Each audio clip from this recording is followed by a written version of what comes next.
अस्सलाम वालेकुम नाजरीन, मैं हूं नीलम नवाब। आप देख रहे हैं PK न्यूज़।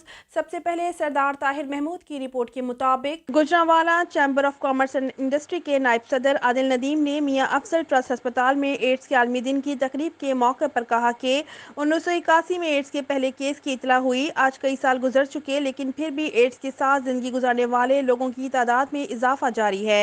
एड्स का आलमी दिन सिर्फ इसलिए मनाया जाता और मनाया भी जाना चाहिए कि हम सब इस हमदर्दी और मदद के लिए अपनी आवाज़ हुकूमत तक पहुंचा सकें, जो इस वबा को रोकने और इसके असरात को कम करने के लिए ठोस इकदामात उठा सकें, और हम अपनी आने वाली नस्लों को भी इस बीमारी से आगाह कर सकें, जो कि मौजूदा वक्त की अशद ज़रूरत है।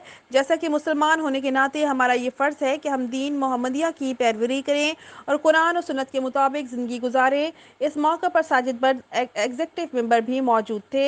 आदिल नदीम ने मजीद कहा कि एक ऐसी बीमारी है जिसकी कोई सरहद नहीं, चाहे वो आमदनी, मजहब, जिन्स या कौमियत की हो। चूँकि इस बीमारी ने दुनिया के तमाम लोगों को अपनी लपेट में ले लिया है, मेरी हुकूमत से अपील है कि इस बीमारी की रोकथाम के लिए अहम इकदामात उठाए और यूनिवर्सिटीज़, कॉलेज और दफातर में आगाही सेमिनार्स करवाए जाएँ, ताकि आने वाले वक्तों में इस बीमारी को न सिर्फ रोका जाए बल्कि इसका जड़ से खात्मा हो सके।